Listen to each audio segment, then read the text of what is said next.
Hello, I'm Forrest Mahan, President of Aiken Technical College, and I welcome you to the latest edition of the Mahan Conversations. I'm honored to have the Honorable Melissa Oremus here from District 684, and she is a House member, and she is with us in our palatial scene building to talk about some of the exciting things that are going on in her world and also how that connects to Aiken Tech. So, Ms. Oremus, thank you for joining us. Thank you. Glad to be here. Well, tell us a little bit about what it means to be a House member. What is your job in the House?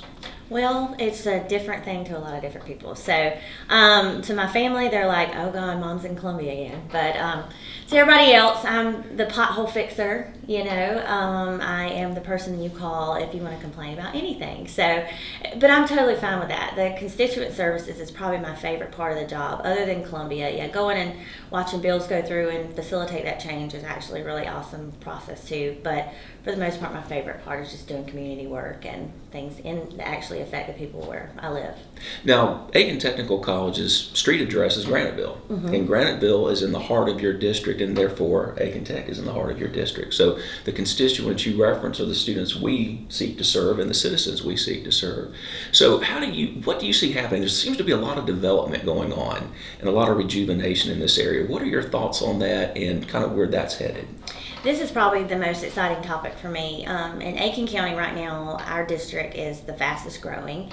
We have houses popping up everywhere. Different kind of ideas are coming across. We see a lot of businesses that are looking to invest in this area, and I couldn't be happier because one of my mottos when I got elected, or one of my campaign promises, is I want to make it a place that our kids will want to come back to. My kids, after they graduate college, when they come back, why would they want to come to District 84? What is there for them? And I think the model and the trend that we've seen is people want to live, work, and play in their same community. And if we learned anything from the COVID days, is everybody kind of reclused and got in their bubble, and it was about community, and it was, everybody kind of united during that time. And I think a lot of people just have not ventured past that bubble. So they want to do everything in their, I say, a 5-mile radius of their house.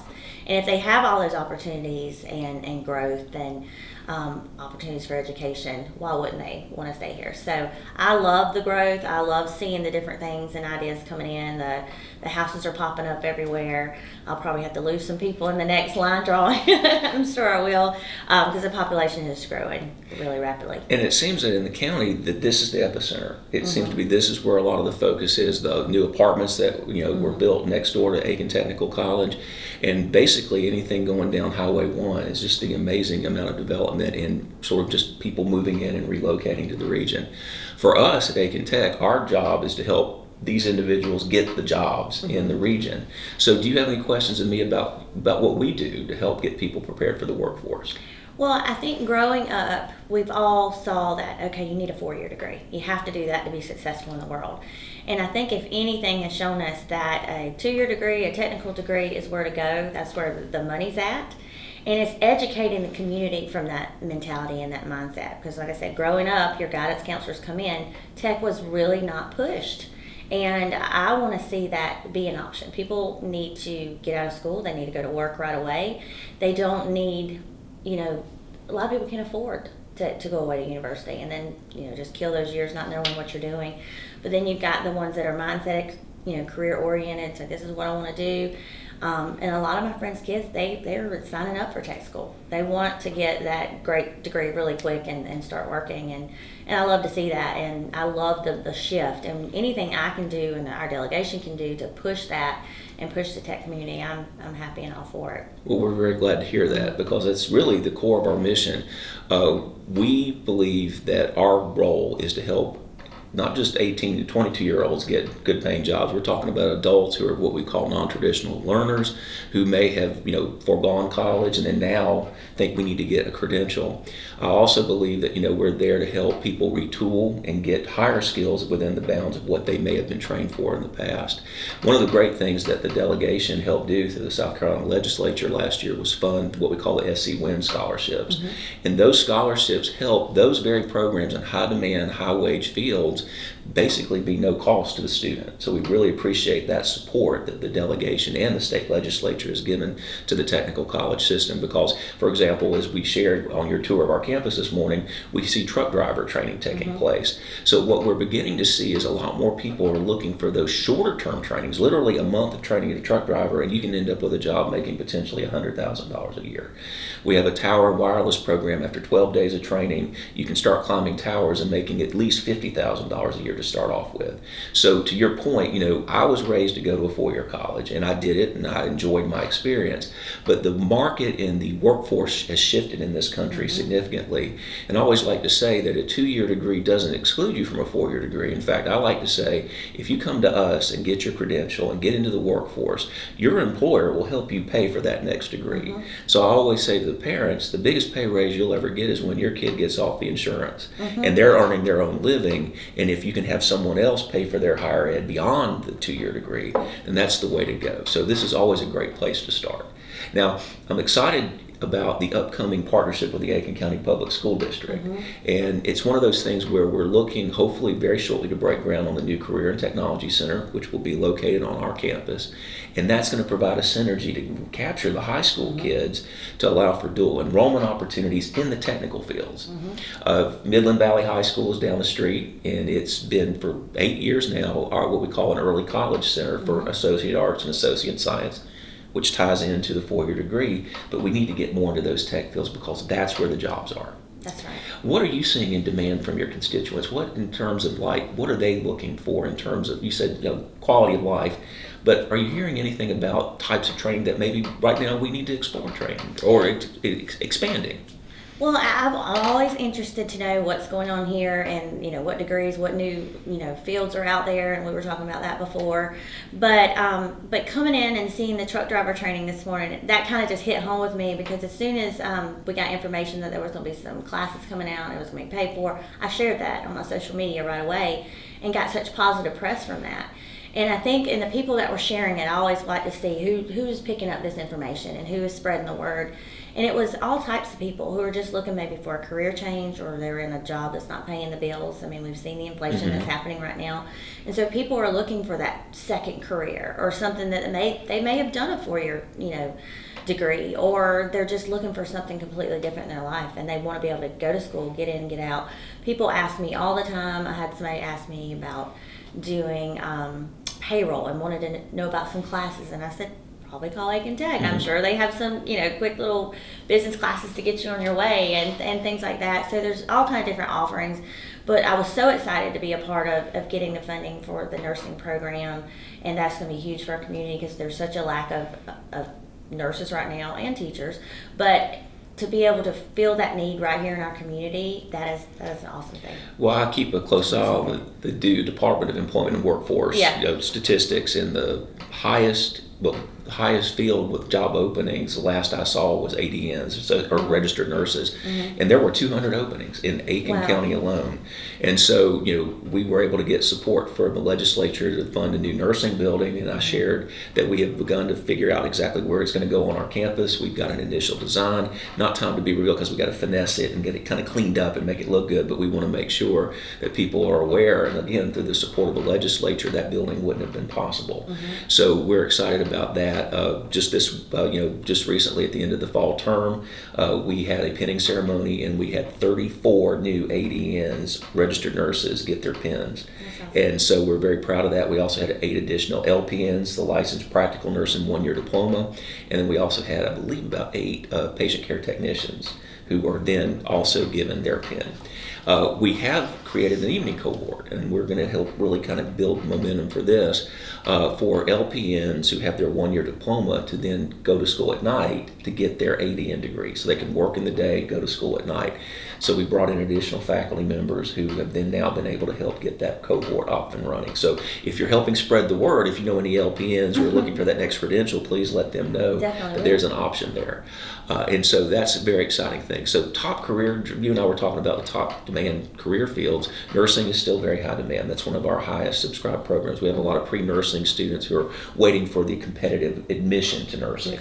Welding is a very, very high demand field right now. In fact, Also part of the funding that we got through the settlement dollars for Savannah River site through the legislature was an additional $1.5 million to fill in the rest of our booths for our welding lab, which will take us to a full 60 booths, and also redo the grinding area, an outdoor sort of lean-to setup, which allows for better ventilation. So we're going to be at full capacity in the welding lab, hopefully within the next year.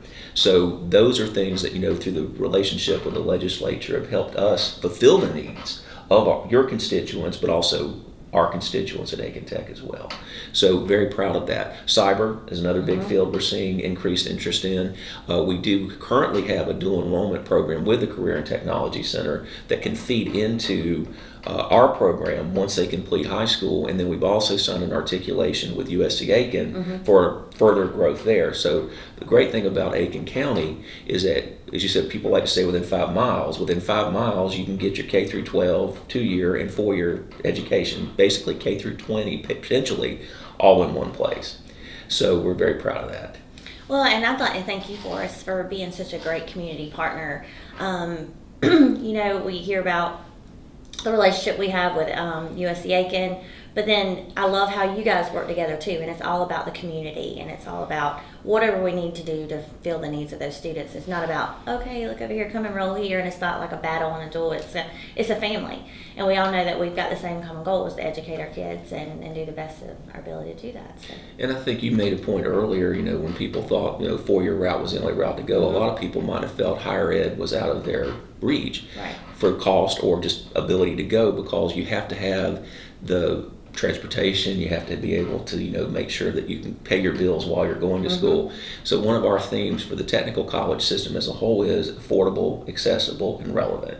So we have for example, the latest statistics is that of our graduating class, the most recent cohort of graduates, we had a 93% placement rate for people getting jobs in their fields. Now, some of the ones who weren't in that 7%, we either couldn't find them, sometimes they're hard to find, or they may have gotten a job in another field, they're working, but not necessarily, and we can't count that. Yeah. But if they're working, it's a win.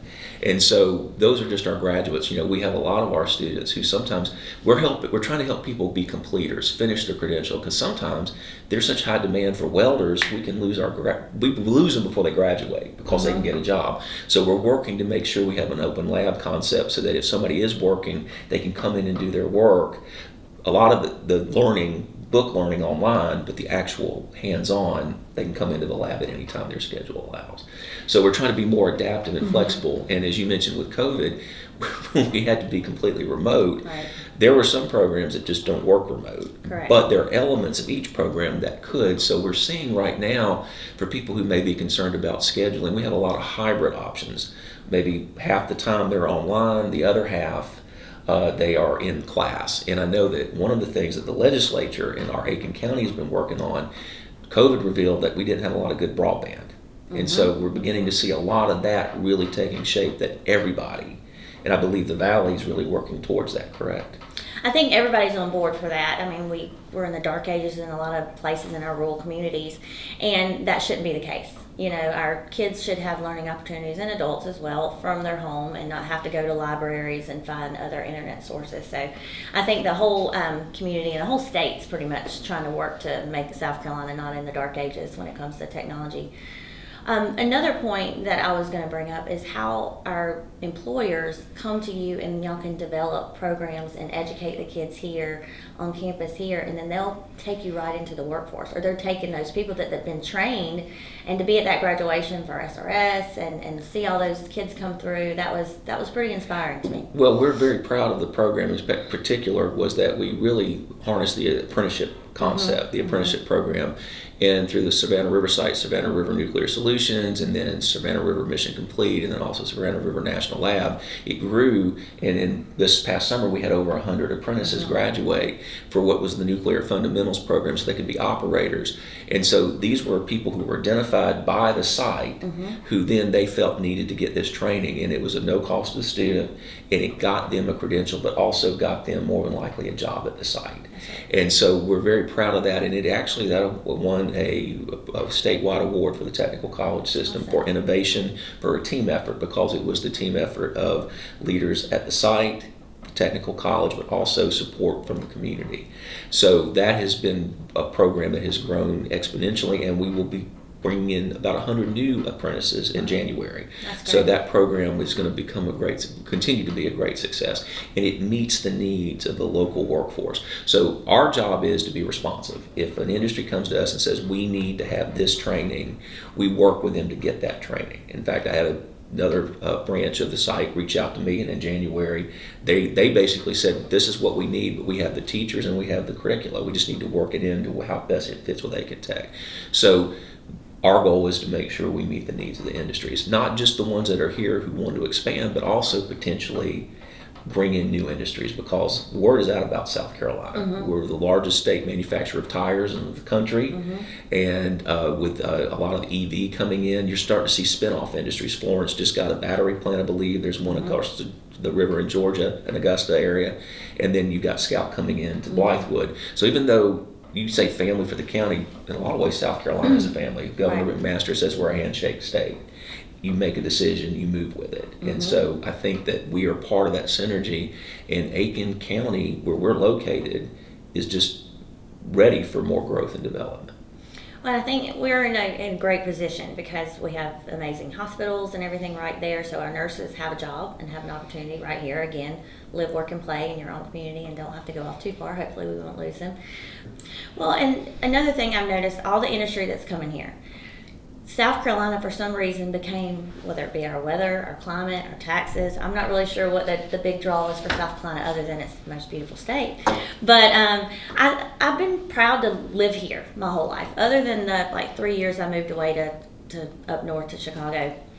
And then I came back here and everybody said, why did you move back? Why did you? And I'm like, this is home. This is South Carolina. This is what makes sense, and the people. And it's all about our community and the people. And that's not just some hoorah, yo, South Carolina, yay. It's the truth. I mean, it's a whole different world here, and everybody knows everybody. Last night I had the pleasure of having dinner with some group that had worked at the Graniteville Mills over the years. It's a group of men that get together. They're in their 70s and 80s, and they just come and talk about old times, and they talk about what our community is and what was here before and that kind of thing. And this is their home, this is their community. So as my job as their legislator, they are like, what are we going to do about this, or what are we going to do about this? They want to see it thrive. They want to see their grandchildren back here, and that's my goal, is to make sure it's a place that we all want to be a part of. And that's a big part of what Aiken Tech's responsibility is not just simply to train those who are here, because we do believe if we grow our own workforce, those who were born and raised here, they'll stay here. And as we have said, with K through 12 and a 2-year and a 4-year college all in one region, then people really wouldn't need to go anywhere else. This is where they would want to stay. Or more importantly, if they do go somewhere else, then what compels them to come back? And that goes back to quality of life, making sure that for us, for training, having good qualified nurses, that the healthcare system is top notch. As you said, teachers, making sure we have enough teachers in the classrooms. And so that's that concerted effort of all education partners, K through 12, 2 and 4-year colleges, to help make sure that that's what we do. We're lucky in that of the 16 technical colleges, I always like to say that we're one of only 3 that has just one county service areas. Some colleges have to serve multiple counties.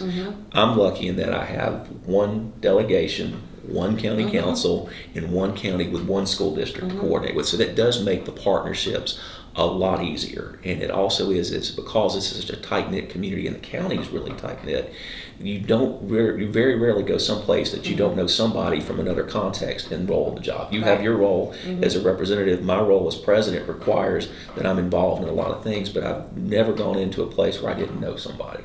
And then know who I'm working with, and that makes a very big difference, I think, in the success of what we're seeing happen. I've only been in Aiken County 7.5 years, and I was born and raised in South Carolina. I wasn't born.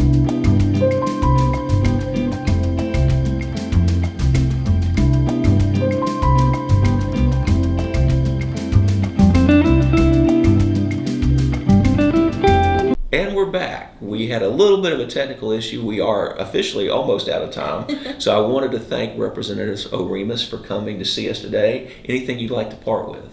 No, just anything that you need from the delegation standpoint, or anything I can help with the community, getting the word out for different programs. I'm happy to do it because I'm pro Aiken County. Well, we appreciate that, and as are we. So, again, this has been another Mahan Conversation. Thank you for joining us, and we look forward to seeing you next time.